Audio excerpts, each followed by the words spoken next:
Campaign 2020 is sponsored by Wisconsin Hospital Association, Quick Trip, Wisconsin Counties Association, Wisconsin Realtors Association, and Wisconsin Operating Engineers Local 139.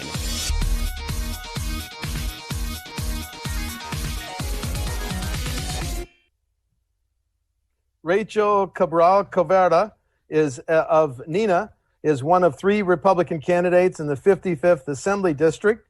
The primary is August 11th. Rachael, welcome to WisconsinEye. Thank you for inviting me.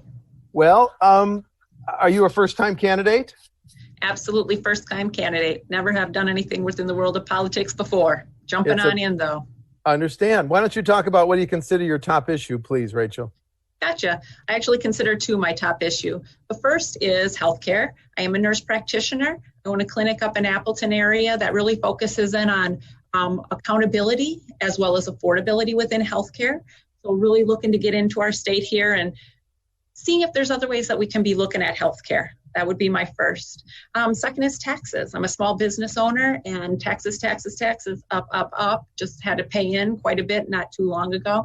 And so I'm looking to see if there's any way we can look, reassess, and maybe decrease our taxes within our state of Wisconsin. Well, thanks very much. Let's return to healthcare. It's such a national issue, changing so quickly with COVID. What realistically would you push as some changes that the state of Wisconsin could make if you're elected to the Assembly? Gotcha. So when we think about changes within COVID, I guess the biggest thing that comes to mind is how are we addressing this in our state? I know so far we have come and we have shut down many of our shops, which have really been a struggle for not only myself, but many within the state of Wisconsin here. So when we talk about changes, looking at the statistics that are out there, the numbers that we're working with, how can we help folks get back to the norm that we had before? So when we talk about changes in particular, can I change the virus? Can I change how it's been put out in the community? Possibly not. Good hand washing, masks possibly, social distancing, but really changes would be addressing the businesses and opening them back up so that we can get revenues flowing in our state again. Okay, I understand. Well, the pandemic not only hits the economy and the healthcare providers that the state relies on especially hard. Recessions cause less revenue for the state, but more demands on safety net programs like Medicaid. If you're a member of the Assembly voting on the next state budget, should hospitals have a higher priority than they might have had in the past? I don't know if I necessarily support that. When we think about the money that's came into Wisconsin, we look at, if I'm correct, what I saw last is $2.6 billion in federal funds. When you look at how it's broken down, I've read about $1 billion of it goes into testing and tracing where there's been exposures. We have, if I'm correct, around $445 million that's going to be allotted for a possible surge this fall and this winter. And for me, again, doing healthcare, I want to know where that money is going to be being spent. I want to know that it's being allocated appropriately. And if then there is justification that more money needs to be dispensed, well then yes, possibly. But before that happens, I want to know where is all this money going right now? And are we using it to the best of our abilities? Okay, thank you. Should businesses that follow all prescribed COVID-19 health and safety practices, whether those practices come from WEDC or the CDC, should they be immune from frivolous lawsuits? It's a great question. Well, of course, frivolous lawsuits need to be addressed, and I'm sure there's going to be plenty of them out there. Through this whole bit, when you're looking and thinking about this topic, well, what are the stats? What are the statistics? And are we working off of fear here? So do we address frivolous lawsuits and prevent them from occurring? Yes. I would definitely support that. And I do believe many of them are going to be coming. You do? Okay, thank you. The governor has said that the pandemic-related hit to the economy may cost us $2 billion in tax collections during the next fiscal year, which ironically starts today. If you're a member of the Assembly, it would seem to me you'd have some tough choices. Do you cut spending, or do you look to raise revenues, which means unfortunately raise taxes or fees? Given that choice, where would you be? For me personally, I'm first going to say that $2 billion is hypothetical, right? I'm going to try to be positive here and hope that it's a lot more than $2 billion. Okay. My personal feel through my whole campaign, you'll hear over and over again is cut, cut, cut. I want to know where there's areas that we can cut. If we're supporting our small businesses out there, such as myself, are we able to increase revenues and bring that into our state? Possibly. But for me personally, is there wasteful spending, not only as a whole, but related to this COVID bit also? And how can we make cuts to help lessen the blow of this possible $2 million? Okay, and your answer to the first question, you talked about tax rates on small businesses such as yours. Mm-hmm. Should those rates be cut? What's the best incentive to help small businesses, some of which, and maybe even yours, are getting some benefits from these state or federal COVID programs? But what about the tax structure on small businesses like yours? Well, for me personally, I'm saying, is there a possibility or a way that this can be cut to assist and help boost some of these small businesses to bring their revenues in? Are there opportunities to impact our folks to help increase the employment rates amongst these small businesses and get people back in there? So I'm sitting here and saying, cut taxes, but if we offer other incentives like being able to open up these small businesses again and bring in more revenues, are we going to be able to compensate for that $2 billion that we talk about? I believe that we can. So, yeah. Okay. The issue of both medical and recreational marijuana, your position? My position is I'm open to anything that's innovative to bring in revenues to our state. I know that other states around us, other states in the country here have been doing this. There are definitely pros and cons that we can learn from this, opportunities that they have already started. I know that in the public, I've gotten many constituents emailing me support for this. So I am open to it. When it comes to the world of medical marijuana use, I am supportive of that also. I have many patients, not mine personally, but patients who have come to me from other states that have been prescribed medical marijuana. I've seen that it does provide benefit to some of these folks. And so, particularly at a time when you're talking about possibly $2 million in revenue we're going to be struggling with here, is it something to look at? Possibly. Well, just a quick follow-up. I'm just curious, as a healthcare professional, is the use of medical marijuana now in Wisconsin, even though it's technically illegal, pretty widespread, Rachel? If I am correct, I do not believe that medical marijuana itself is, but I do believe derivatives of it are. I see. Okay. New question on reapportionment. Right now, the Constitution says the party in power in the Capitol shall draw the congressional, Senate, and Assembly lines. The governor says, let's have a People's Commission draw lines and then forward those to the legislators and governor to be enacted into law. What's the best way to draw the next set of lines? Well, I personally believe that there's a system already in place. I don't think that there needs to be any change to the system that we currently have. Okay, thank you. Property taxes, big issue. Wisconsin has some of the highest property taxes in the nation. That's why school districts, local governments have their property tax levies capped. Caps can be exceeded, of course, by referendums. As a member of the Assembly, would you vote to keep those property tax caps and limits in place or get rid of them? I'd say I want to maintain the caps. I know for seniors, I know for myself as a single mom with 4, that the struggle is out there. I think it's appalling. And overall property taxes are just, again, way too high. So I would say cap. Okay, thank you. Counties and local governments rely on the property tax to fund more than 40% of the cost of the services they provide. That 40% is the 7th highest percentage in the nation and 10 percentage points higher than any Midwest states. One reason for the reliance on property tax is a lack of alternative revenue options. Time to consider alternative revenue sources, for example, broadening the sales tax to now exempt products and services. What do you think?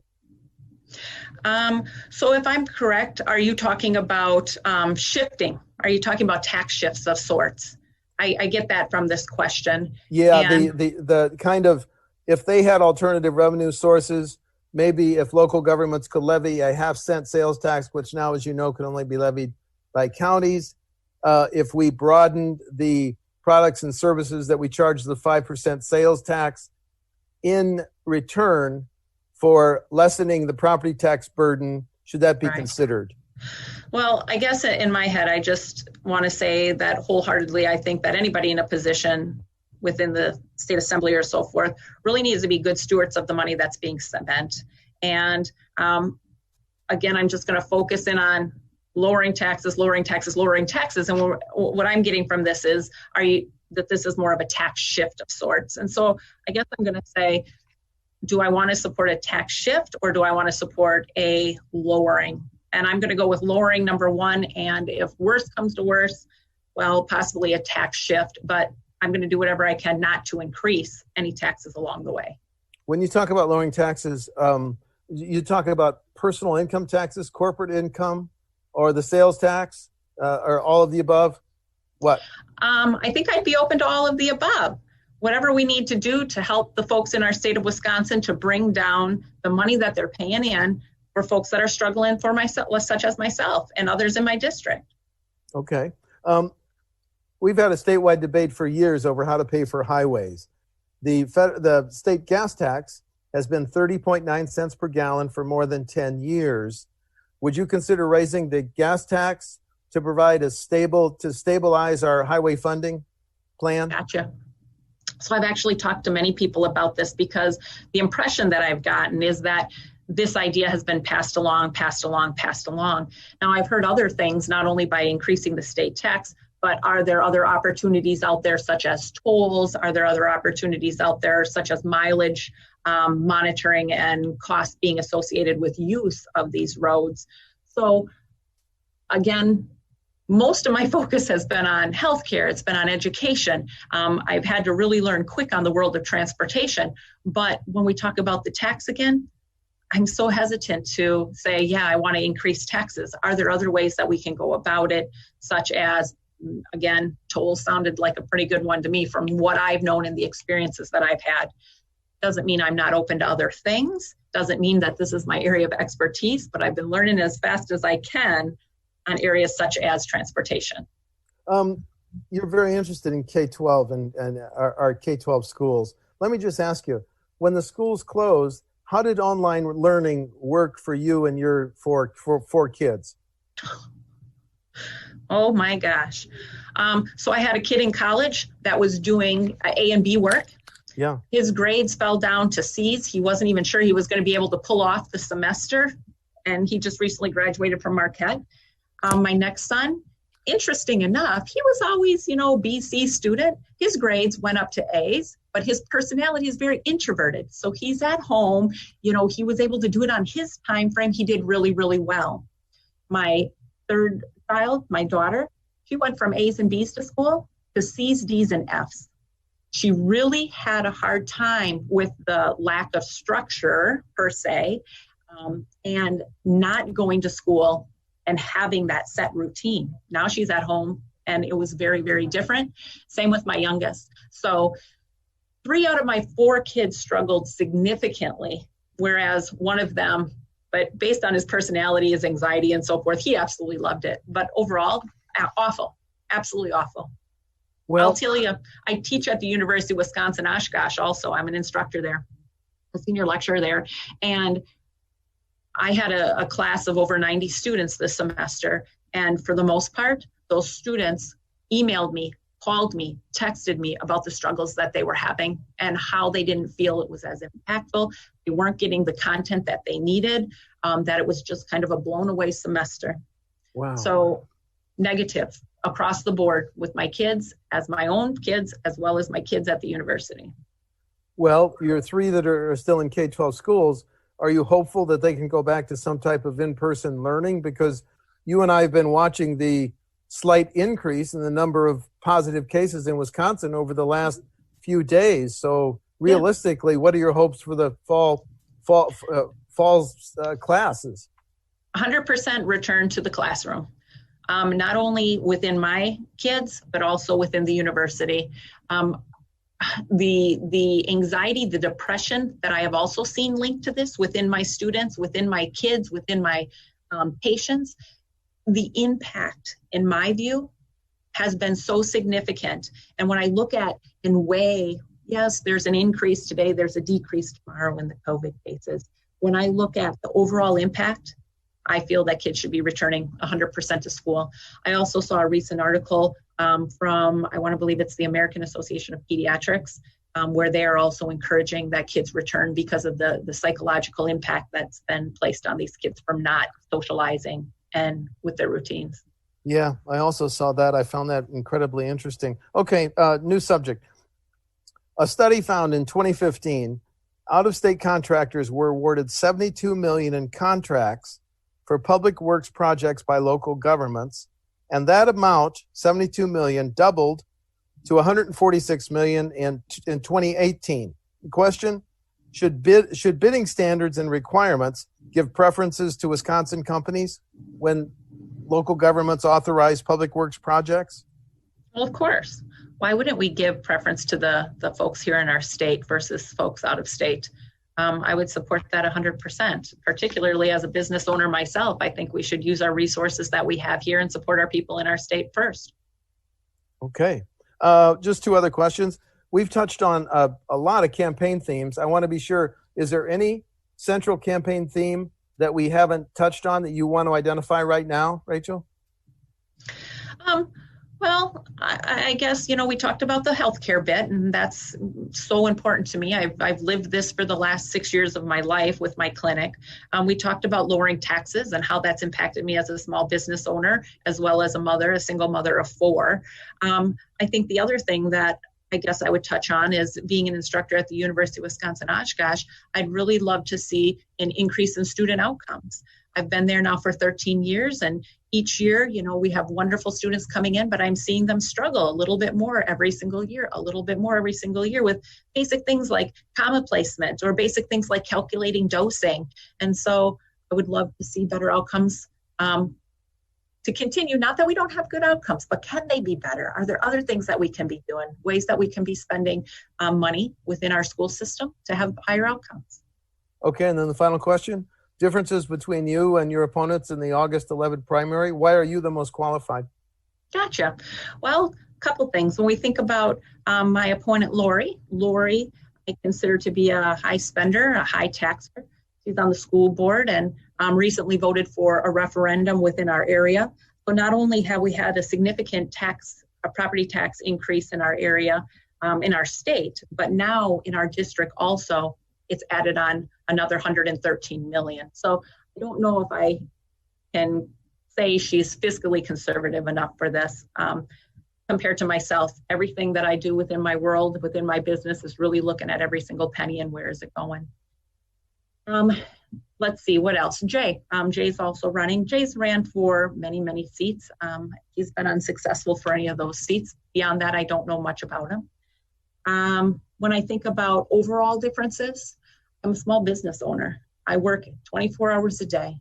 I'm always working with small businesses. I'm working with their employees. I'm working with people in the state that have high deductibles that are struggling. And so if anybody's qualified to look at healthcare reform, it would be myself.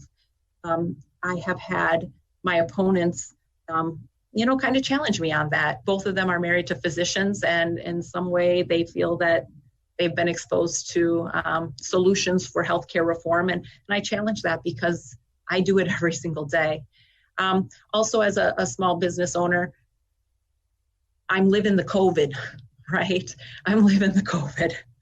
I've lost some employees. We're open, but that doesn't mean that our patient population is what it was before and our revenues that are coming in are what they were before. I get what all the other small businesses are dealing with. So when my opponents might be mentioning ways to recover Wisconsin, I live it. If there's anybody that can give some experience and some insight on ways to address this, I would hope that would be me. And then lastly, I'm a nurse practitioner.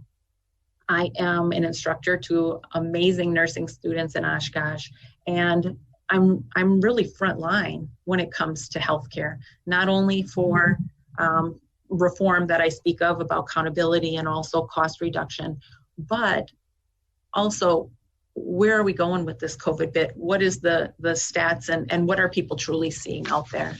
So I think I have some great experience that I could lead to this seat or provide to this seat. Thank you. Rachael Cabral-Guevara, am I close? Cabral-Guevara. Thank you, and I apologize for biffing it. I'm known as Rachel. Don't worry about it. Everywhere I go, people call me Rachel. Thank you. Rachael from R-Neenah is a Republican running in the 55th Assembly District. The primary is August 11th. Rachael, thank you so much for talking to WisconsinEye.